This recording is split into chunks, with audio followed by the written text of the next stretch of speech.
Welcome back to another episode of the EVO 6 STI Killer presented by Koyorad. Today we're working on the interior to wrap this car up.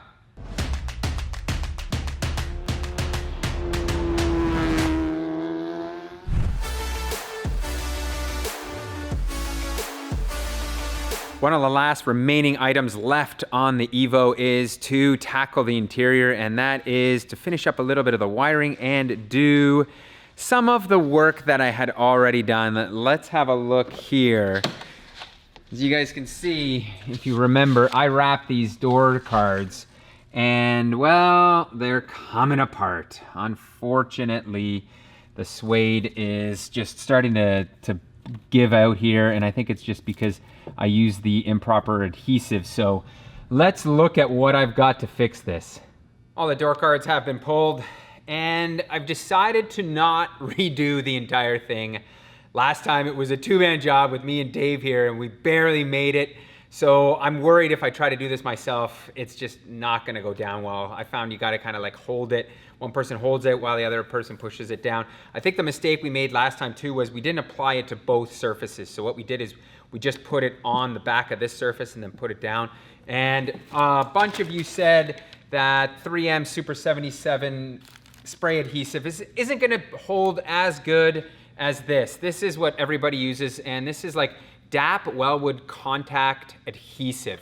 This is the good stuff. It is extremely durable to heat temp variations.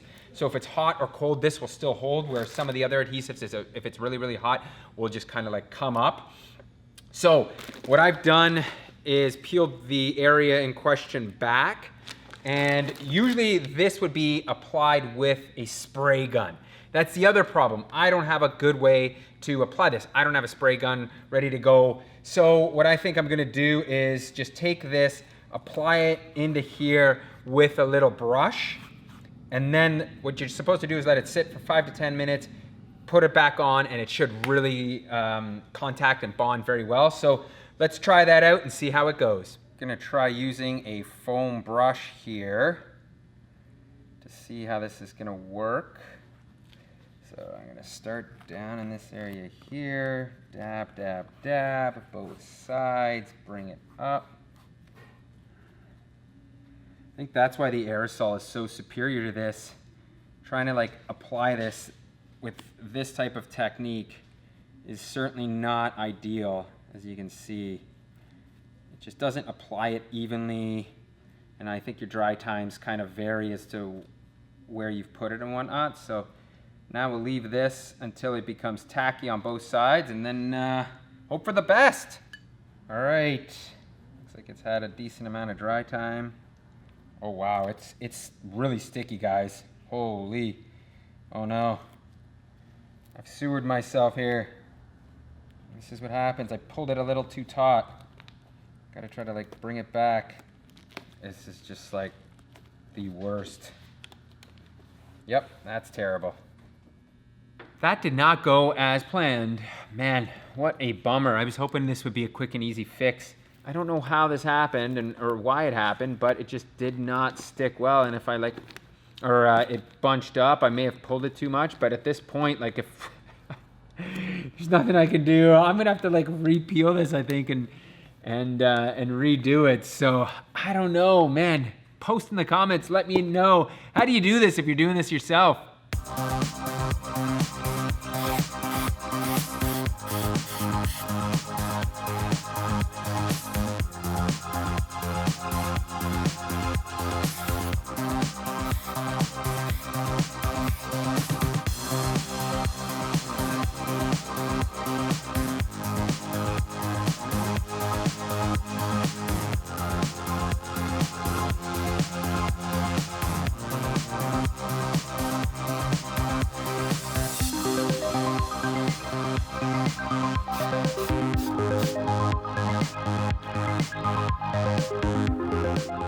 What you saw right there was me redoing this door card, and that was because I tried to do the DAP on it originally as a test piece and it did not work.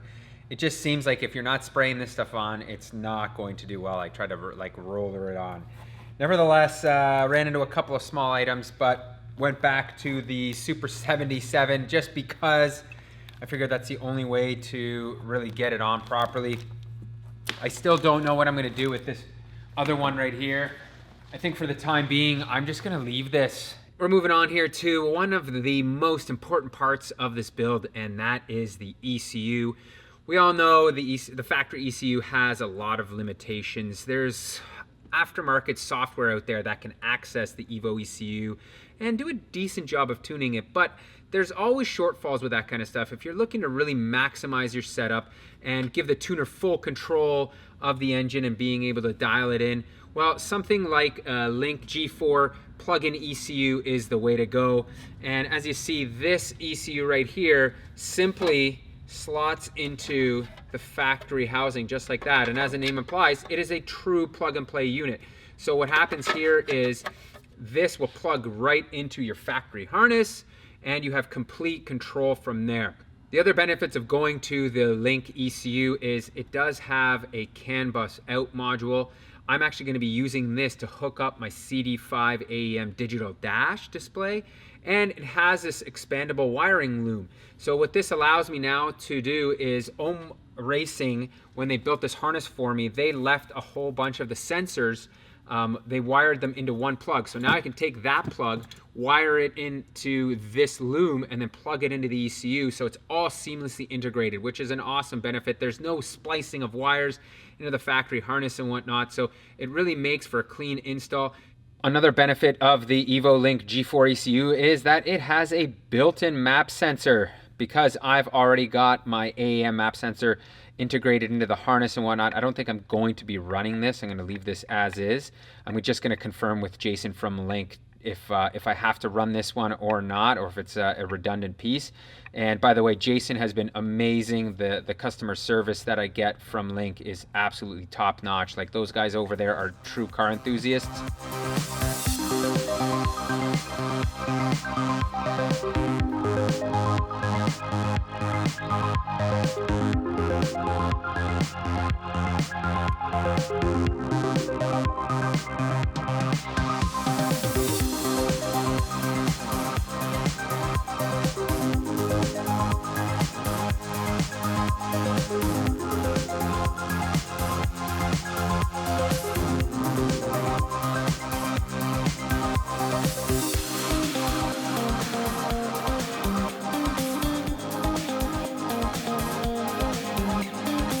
Well, that wasn't bad at all, despite all these plugs that need to go in their certain spaces.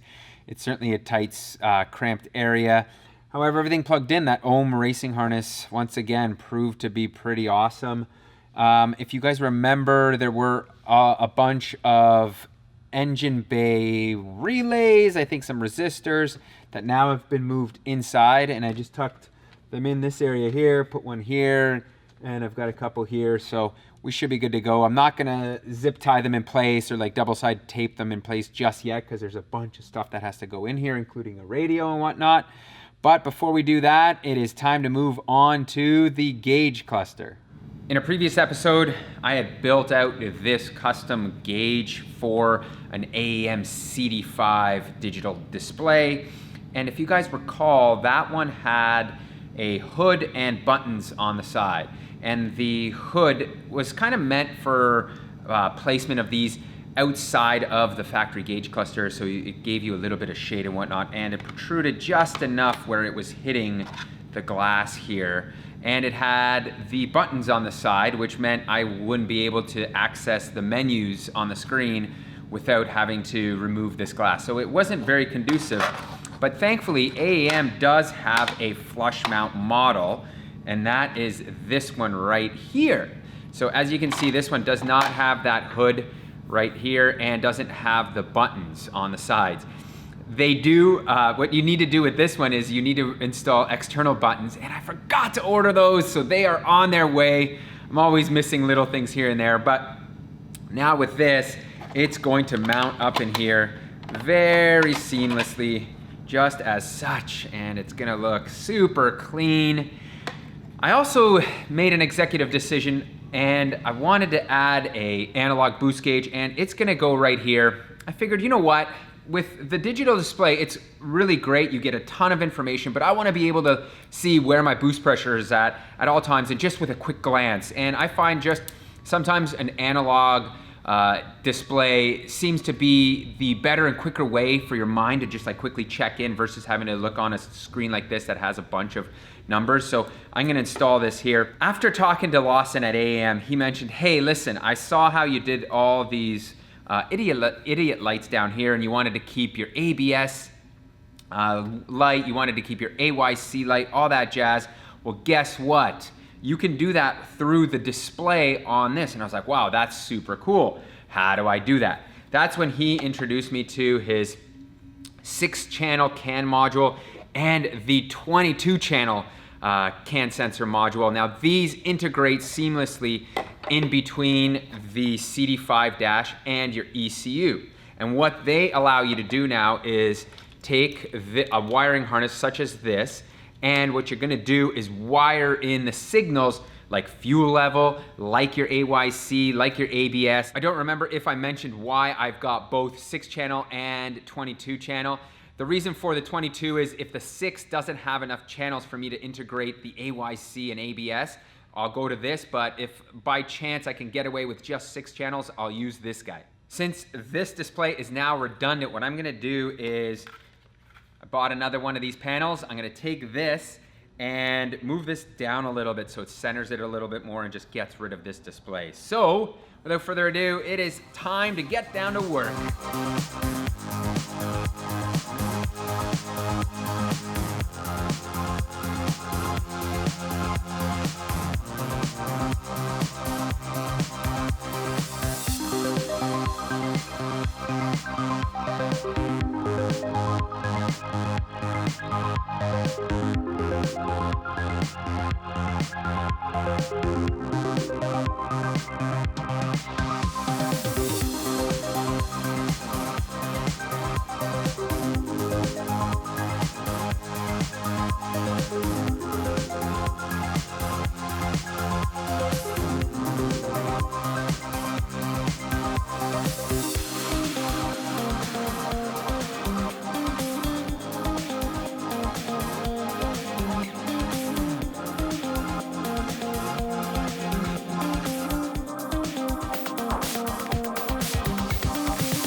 There we have it. Man, I am loving this install. It looks super clean to me. I think I did a pretty good job. At first I thought I was gonna put the boost gauge here, but then moved it over there. And as always, those Milwaukee tools, man, they always come in handy. I love the cordless stuff now. It is so, so good. Forget air. The only thing I use air for now is just for blowing stuff out. Wait just a second. Quick audible. I thought, you know what? Why not put the white face onto there and get rid of the glass? I don't need the glass because I've got the cover on it. So let me show you how that's gonna look now with everything put back together again. I think it's much better. I really do. I think it's gonna make it stand out more. It gives it more of like a racy feel with that white gauge there. I was just about to get to installing the dash and I forgot. Look at the rat's nest down here. Holy smokes. This is from, I think, either an alarm and a turbo timer all built into one. So I'm gonna have to remove a bunch of this stuff. And check out this switch over there. Looks like this switch runs up into this area here where we have the audio and whatnot. So I don't know what this is for. This is really puzzling. Maybe to turn the radio off, or I don't know. Seriously, I thought maybe a kill switch, but it doesn't look like that's the case. So I'm gonna leave it be though. I don't want to take this out. I'll figure it out when the whole thing's back together. Thought I was gonna have to cut a bunch of wires. Usually when these turbo timers are wired into the ignition system, as you can see, they're spliced in this way, but this one had a complete conversion harness. So I just unplugged this and removed this whole setup here. So there's the turbo timer that was in here. And this other thing, this thing called the Starbo AT028 adapter, I looked it up online, and it's either for a remote car start system or it's a part of this whole turbo timer system. Nevertheless, if you guys have more information on that, I'd like to know what that was. The more I look in here, the more Easter eggs I find. These are the Rally Art pedal covers, and they're pretty cool, but look at the bolt there. Oh my goodness, who did that? Who does that? When you've got a provision right there for a bolt, I've got to remove this thing. Looks like I'm dealing with quite a nasty hole up here, so the plan is to use one of these countersunk Allen head bolts. I think that'll look much nicer in that position there. However, before I try to bolt that in, I'm gonna come in with this, which is a nice countersunk bit, and open this up a bit just to give it a little bit of a cleaner look. Here we are, and now let's see. Okay, I mean, it's not super pretty, but I think it's way better than it was. Before I go down the rabbit hole of wiring up everything, I wanted to show you guys how the CD5 dash communicates with the ECU and how the CAN module is integrated into it. So right here we've got the output from the EVO link, and that runs up to this plug right here, and that runs all the way to our dash. Now, the other output on the dash is this wire right here, and it comes down and connects into here. So from here you can see this, it would normally connect to the power wire that I have all the way down here. And now what I've done is I've spliced into this the CAN module. So that runs up into this CAN module here. So it's pretty seamless integration in that sense. And then from here, I'm gonna have to take a bunch of these wires and wire them into the plugs for the factory cluster. So TAC, AYC, ABS, those types of things are gonna all go into here, fuel level. And then that's gonna communicate through this wire back to the dash and display everything. So it's not complicated at all. Full disclosure here, I do not have the pinout for those cluster plugs. I've been looking far, I've looked at the EVO manual, and I just can't seem to find it. So what I'm gonna do is I'm going to install the dash right now, figure out where all of the units go, like where the CAN module goes, figure out the wiring, and kind of like get everything in place, and then hopefully I'll get around to wiring that stuff up as soon as I get that information.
Wow, would you look at that? This car is starting to feel complete on the inside again. Granted, I just mocked some of this stuff up because I still need to do some wiring, but guys, it looks so awesome. I'm so pumped on the gauge cluster. The CD5 looks perfect with the boost gauge on the side. It is gonna be so good to rip. Now, very important part. What do I do for the shift knob? If you guys remember, we had one of those like big, whatever. It was a bad shift knob. I'm not gonna call it any names, to each their own. So once again, I reached into the hoard and pulled out this one. This is actually my first EVO 10 that I ever owned, or I should say EVO that I ever owned. It's from an EVO 10, and I think it is going to be proper on here. Yes, look at that. That fits perfectly. Beautiful. Nice small little shift knob. I cannot wait to go bang some gears with this thing. I did this off camera because I couldn't bear the frustration and showing you all of this not so perfect work. I do not love this, but I did end up patching up this panel here. What I did is I used that dab, just put it on right in the small area, let it tack up, stick it down, and then pulled it, stretched it a little bit more, put it on. So I did it in steps, and I was able to get it to the point where it's sticking much better than it was before, but it still has these creases, and I just could not bear the thought of having to rewrap this. So I am putting this on the car. I think what's gonna have to happen is I'm going to have to just give this to a professional. I don't feel confident anymore. I don't feel like I can do this job. Post in the comments if you guys have some ideas on how to do this properly. I think I may need a spray gun. Maybe the material I'm using is wrong. Like, this is not car specific suede. This is, I think, like suede from an upholstery store that you would buy for maybe pants or making something else. So I don't know, guys. Let me know in the comments. Last item on today's list is going to be cleaning the interior, mainly the seats. I want to give I guess this is a knockoff Tornado air gun. So this is essentially an interior cleaning gun. What it does is it's got a bunch of detergent in here. It puts compressed air through here, spins this little nozzle out here, as you can see by all the dirt, and does an amazing job of cleaning the interior. This is rather loud and dirty, so you want to make sure you're wearing proper protection for your eyes and your respiratory system. And I just covered the dash because I don't want any of the particulate matter getting on top of it. So let's see how this goes.